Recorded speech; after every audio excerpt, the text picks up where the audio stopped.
एक साल पहले 13 जनवरी 2024 11 जनवरी को बिटकॉइन स्पॉट ईटीएफ के अप्रूवल मिले थे। इतनी बड़ी खबर मार्केट में आई थी, इतना बड़ा अप्रूवल मिला था और ठीक 13 जनवरी 2024 को 9 एक्सचेंजेस के यूआरएल ऐप स्टोर से रिमूव कर दिए गए थे, ऐप्स भी। It means 9 crypto exchanges ban हुए थे इंडिया के अंदर, जिसके अंदर छोटी मोटी और बड़ी एक्सचेंजेस भी थी। बाइनेंस भी था, कूकॉइन भी था, मैक्सी, हुआबी, ये सारे, मतलब अगर हम गेट आयो की बात करें, कुछ इस तरह के टॉप के 9 एक्सचेंजेस थे। और रीज़न था कंप्लाई नहीं किया था रेगुलेशंस, जो इंडियन रेगुलेशंस हैं, जो इंडियन लॉ हैं, उनके अकॉर्डिंग एक्सचेंजेस को चलना पड़ेगा, और यही एक रीज़न था। लेकिन कुछ टाइम बाद उन 9 एक्सचेंजेस में से 2 एक्सचेंजेस इंडिया में वापसी कर लेती हैं। पहले वापसी करती है कूकॉइन, FIU के साथ रजिस्ट्रेशन होता है, रजिस्टर करती है कूकॉइन, और वापसी होती है इंडिया में। और कुछ टाइम बाद बाइनेंस की भी वापसी हो जाती है।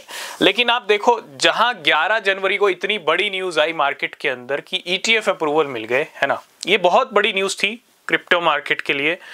बिटकॉइन का प्राइस नीचे जरूर गिरा उस न्यूज के बाद, उससे पहले पंप हो रहा था, लेकिन 2 दिन बाद ये 9 एक्सचेंजेस बैन हो जाती हैं। एक तरफ अच्छी न्यूज थी, एक तरफ ये बैड न्यूज थी, ठीक है। तो रीजन हमने आपके साथ डिस्कस कर लिया क्यों बैन हुए, और 2 एक्सचेंजेस वापस भी आ गए। लेकिन आज ठीक 1 साल बाद एक और एक्सचेंज कुछ टाइम के लिए, हम कह सकते हैं, हो सकता है FIU के साथ रजिस्ट्रेशन हो जाए बायबिट का भी, क्योंकि आज 12 जनवरी है और आज बायबिट भी अपने ऑपरेशन सर्विसेज सस्पेंड कर रहा है इंडिया के अंदर। जितने भी इंडियन यूजर्स हैं, जितने भी इंडियन बायबिट यूजर्स हैं, उनके लिए सबसे बड़ी न्यूज़ है। अगर आपके पास आपका बायबिट के ऊपर अकाउंट है, बायबिट के ऊपर आपके फंड से इन्वेस्टमेंट है, तो आज 12 जनवरी की डेट है और 12 जनवरी को ही ये जो है सस्पेंशन होने वाला है सर्विसेज का। तो अगर आपका अकाउंट है, फंड्स है, तो भैया अपना सेव कर लेना, ट्रांसफर कर लेना, ठीक है। और सबसे ज़रूरी चीज़, बायबिट ने जो रीज़न दिया है वो रीज़न यही है कि रेगुलेशंस का जो है एक प्रॉब्लम, वही FIU के साथ रजिस्टर करना पड़ेगा। अब बायबिट कब करता है, कैसे करता है और कब तक वापसी होती है, वो टाइम बताएगा। लेकिन कुछ क्रिप्टो मार्केट में अच्छा भी होता है, कुछ बैड भी होता है। जहाँ एक तरफ 9 एक्सचेंजेस बैन हुई, उसमें से 2 वापस आ गई, ठीक है। और आज जब उस टाइम पे बायबिट अवेलेबल था इंडिया में, 9 एक्सचेंजेस बैन हो गई थी। आज उनमें से 2 वापसी आ चुकी हैं, 2 एक्सचेंजेस अवेलेबल हैं। हालांकि और भी छोटी मोटी जो एक्सचेंजेस हैं वो अवेलेबल हैं, लेकिन बायबिट आज अपनी सर्विसेज सस्पेंड कर रहा है।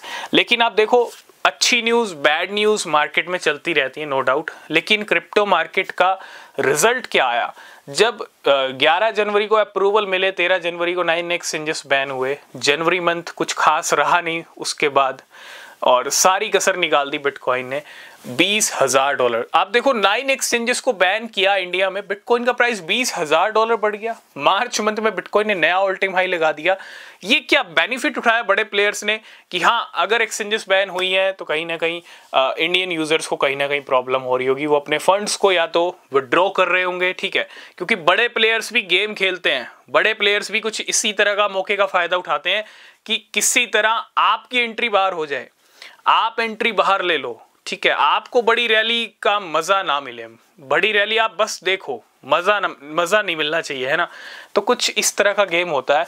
और उसके बाद देखो बैड न्यूज आने के बाद बिटकॉइन कितना ज्यादा पंप हो गया। ये सिर्फ एक गेम था।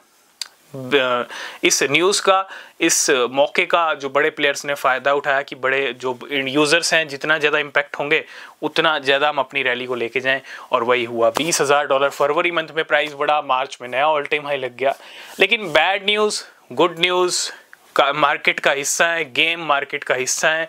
लेकिन बैड न्यूज़ अगर कोई आ रही है तो वो कुछ टाइम मार्केट को इम्पैक्ट कर सकती है, लेकिन देर सवेर रिजल्ट फिर से वही शानदार, फिर से वही बढ़िया आता है। तो सबसे ज़रूरी है, बायबिट यूज़र जितने भी हैं अपना देख लेना, आज सर्विस बंद हो रही हैं। और जो एक्सचेंजेस अवेलेबल हैं, बाइनेंस अवेलेबल है, आप बाइनेंस के ऊपर शिफ्ट हो सकते हो, बाइनेंस को यूज़ कर सकते हो, ठीक है। क्योंकि अब बाइनेंस इंडिया में फुली अवेलेबल है और उसका लिंक भी आपको डिस्क्रिप्शन मिल जाएगा, ठीक है।